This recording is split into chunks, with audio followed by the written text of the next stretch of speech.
Hi folks. I've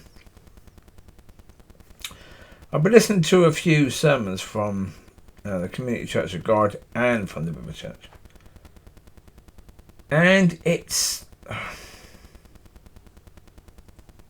Like the one from the River Church, they're talking about Acts 2, Part 1. River Church Elgin, you can find it on the riverchurchelgin.co.uk media. And it's where Jeff Oakes is speaking about Pentecost, but speaking about where Pentecost comes from. It was a festival, and speaking about what the festival was all about, the Jewish festival, and about the first wheat offerings and all of that, and what it says in Jeremiah, and how is any of that going to help anyone to live their life better? How is any of that going to help anyone to have a better relationship with God? Or to know how to walk? It's just him showing how knowledgeable he is about that stuff, which is like, so what? So what? It doesn't help. It's not going to help anyone. Look, it's over an hour long, the message. An hour and 2 minutes, or nearly an hour and 3 minutes. Most people won't remember most of what is said. It's just a peacock exercise. As I say, the thing of it is, this is what annoys me about all this stuff. Afterwards, he'd be told, "Oh, lovely message, Pastor. Very interesting." Yeah, he will not be told after that, "Oh, that message really changed my life. Wow, that was incredible." He won't be told that. And he won't be told that because what the reality is, it ain't going to do that, is it? It's not going to change anyone's life. And that's the point. Really messages that are going to change people's lives. And the Community Church of God, the pastor there. Lovely man, again American. Another American coming over here thinking that we need them. Which is ridiculous, because we don't. But again, the message, he was speaking about do not judge, and speaking about all of that. But he was speaking about, okay, what things shouldn't we judge and what things should we judge. Okay, that's more in line with helping people to walk. It's more in line.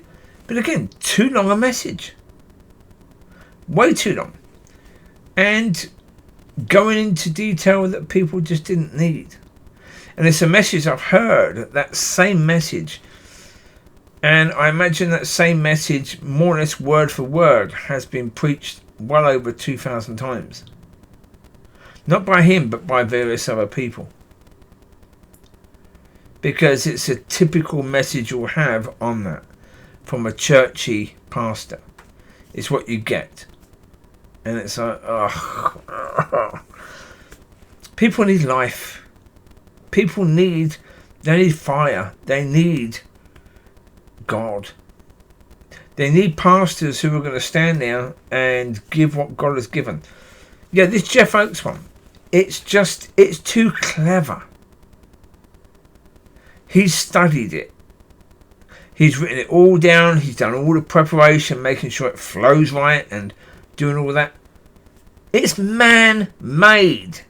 It ain't God. Now, you can say, okay, but what he's quoting is God. Yeah.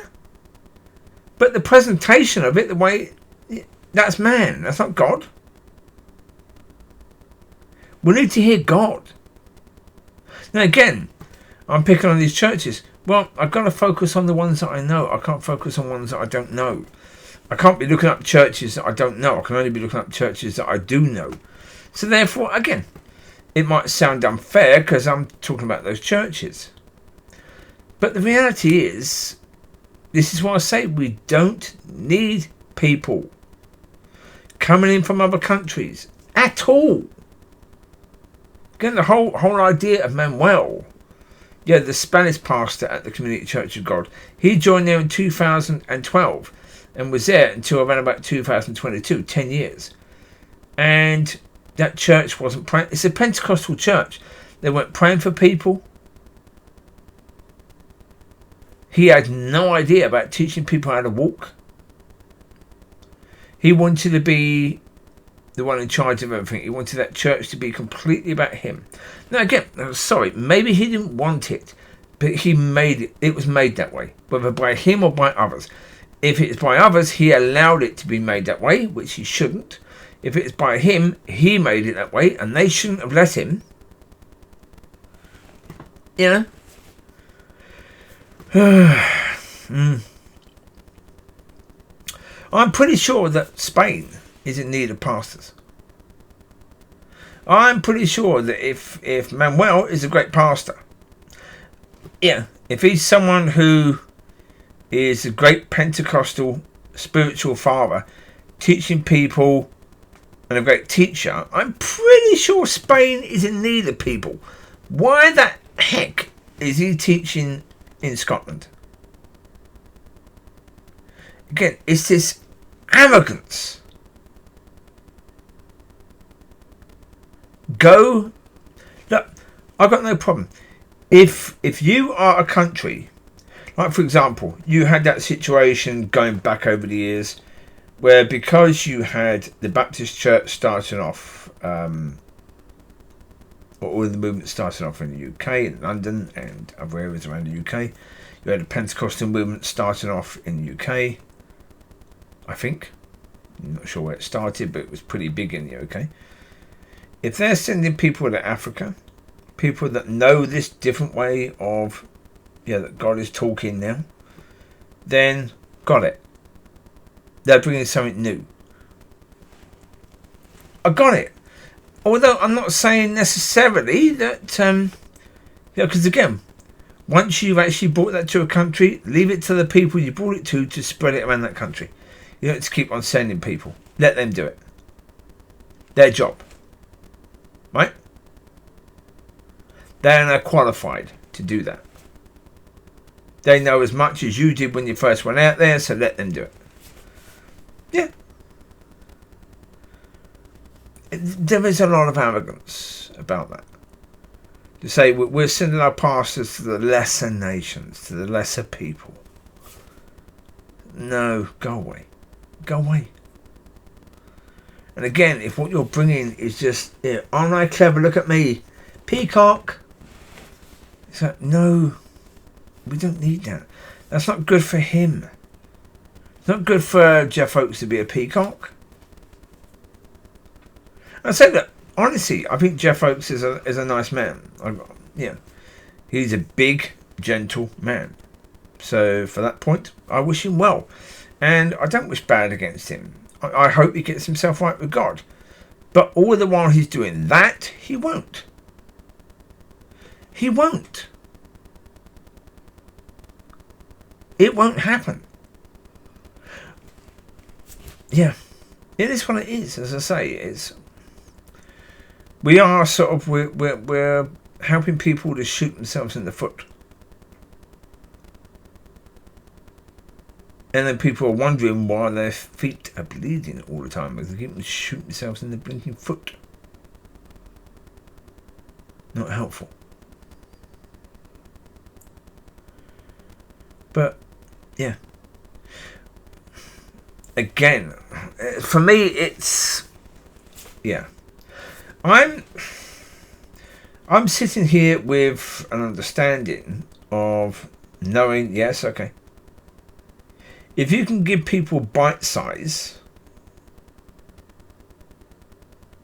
preaching on the Sunday, so instead of one big meeting that lasts for over an hour, if you can split that up into 3 20-minute meetings and have people go for tea and coffee, or people just get together and talk about what was said, go to God about it, speak to each other about it, and even speak to you about it, whoever the one who is bringing it, they're going to take in more in that way than they are in some big long hour thing. Now, because I understand that, I'm looking at what other people are doing and saying, why are they still doing it? How do they not understand this? Well, of course they don't, because they were trained in some sort of Bible college. And that Bible college teaches, as every other Bible college teaches, that to do things in a certain way. And that the longer the message you do, the bigger the man you are. Yeah, let's say like Chris Blackerby doing a 3-hour video. As if that somehow makes him a bigger man of God because he's done a 3-hour video.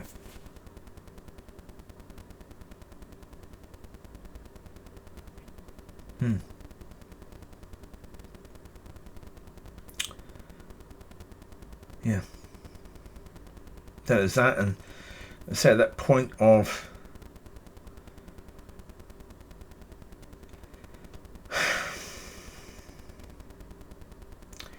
I don't get it. I don't get that point where,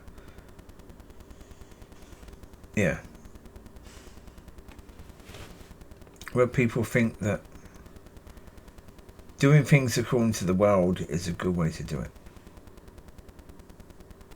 You know, preparing, practicing, perfecting, presenting, all that sort of stuff. That is the way people in church should be doing things. I get it.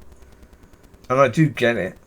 I do understand that if you're someone who's going to try and do things according to God, that, yeah, if 10 people do it, I'd say at least 8 of them are going to be fired within the first couple of weeks. They are. Yeah, they are. Of course they are. Because they're doing something different and it freaks the crap out of the people in the church. They want something simple. I get it. I do. It's risk.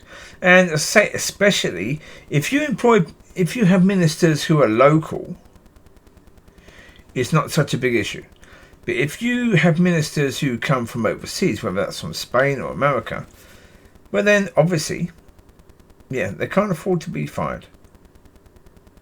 What are they going to do if they keep getting fired? They're going to have to go back home. I said it before. That's why they won't do it. Yeah.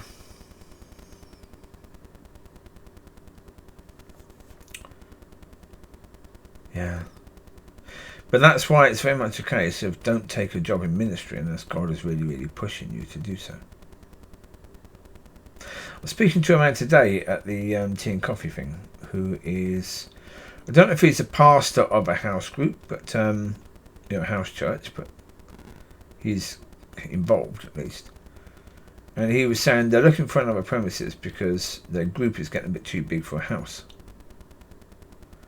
And people were saying, oh, go to the library because the library might let you hire part of their area on a Sunday because they're not open on a Sunday anyway. And yeah, I just said, go to God. Go and ask God and don't do anything until he tells you. Yeah, and then when he tells you, go to him again. Make sure. I said, because the problem is, if you go to the library and they want you to sign a contract to say that you agree to use that for 6 months and you pay this amount of money, if that isn't God's place for you and God has somewhere else for you, now you're in a contract. You might be in a house group. The house group might seem a bit small, but right now it means that you're close. You're a damn sight closer than most churches. People will get to know each other better in that environment than they will in a church. If you're in a big building with only a few people, yeah, you will find that everything changes. But now you have intimacy. You will lose that intimacy if you move into somewhere bigger. Because you will. Intimacy is important. If you can have that intimacy, then that's very important to have.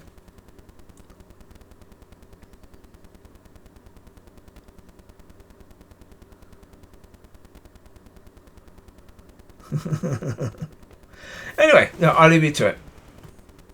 I'm just watching the puppies following that person down there. Yeah. They have a way of doing that. So, yeah. Anyway, you take care. God bless. Have a fantastic rest of the week and weekend ahead. I say there is no judgment on these people in other churches. But it is very much a case that we're going to start working out what's important. We're going to start working out, okay, again, there can't be a pattern. The reason why I'm against people being trained in Bible college, because in those places there's a pattern. Because any Bible college, they're going to have to basically copy what other Bible colleges are doing. Otherwise, they're risking. Like, 'cause if it doesn't work, people won't go to them because they've done things differently. So they're going to basically do things the same as every other Bible college. You've got the one, it's going to basically teach you to do things the same way as all the rest are. Right? It's basically like a rolling factory, you know, pumping up pastors and whatever, according to a system. That is nothing to do with God at all. Nothing to do with God. Because with God's system, the way it's going to work with God's system is very, very simple. What does this church, with these people in this area, what do they need? How do they need this church to look like? The people in this area, the people in this church, how do they need this church to look? So that they will actually see God. Because if this church just looks like every other church,